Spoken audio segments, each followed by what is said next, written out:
जब मन में दो आवाजें आती हैं, एक कहती है ये कार्य करो और दूसरी कहती है इसे मत करो, तो हम कैसे समझें कि ये मन की आवाज है या अपने आत्मा? हृदय में चार वृत्तियां उदय होती हैं। एक निश्चय करने की, जिसे बुद्धि कहते हैं, एक संकल्प विकल्प करने की, जिसे मन कहते हैं, और एक चिंतन करने की, जिसे चित्त कहते हैं, और एक कर्ता और भोक्ता भाव की मैं ये करूंगा, मैं ऐसा भोगूंगा, उसे अहंकार कहते हैं। उसे अंतःकरण चतुष्टय कहते हैं। मन, बुद्धि, चित्त, अहंकार। ये एक का नहीं है निर्णय, ये पूरे चारों में मिलकर के होता है। मन संकल्प करता है ये क्रिया की जाए, तो बुद्धि निर्णय करती है ये गलत है। अब मन जोर पड़ गया तो बुद्धि को अधीन करके क्रिया करवा लिया। क्रियाओं के साथ ज्ञानेंद्रियां और कर्मेंद्रियां भी लगी हुई है। पूरा जाल बिछा हुआ है। ये किसी एक के द्वारा नहीं होता कि मन करवा लिया। मन अकेले नहीं कर सकता, बिना बुद्धि के दस्तखत के मन नहीं कर सकता, और बिना चिंतन के मन बात को फाइनल में नहीं ला सकता।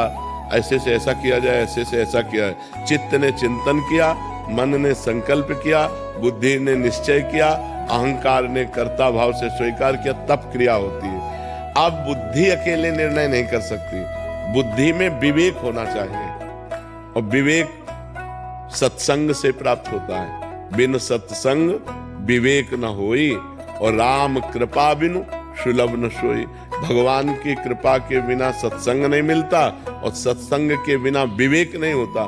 बुद्धि तो सबके पास है, पर विवेक नहीं। होए विवेक मोह भ्रम भागा। जे ही विवेक होगा, नहीं, बिल्कुल ब्रेक ऐसी लगेगी कि 1 इंच भी हमारी शरीर रूपी गाड़ी गलत मार्ग में नहीं जाएगी। तो हमें विवेक उत्पन्न करना है बुद्धि में। बुद्धि तो सबके है, बहुत तीव्र बुद्धि है। छोटे छोटे बच्चों में बड़ी तीव्र बुद्धि है, पर विवेक नहीं है। विवेक ना होने के कारण, सत असत का ज्ञान ना होने के कारण, वो असत क्रियाओं में ही बुद्धि बढ़ती चली जा रही है। तो नाम जप करो, सत्संग सुनो, शास्त्र स्वाध्याय करो, और जो गंदे आचरण जानते हैं कि ये गंदा आचरण है, उसका त्याग करो। तब तुम्हारी बुद्धि शुद्ध हो जाएगी। तब तुम्हें पता चलेगा ये मन की मांग है या मेरी मांग है।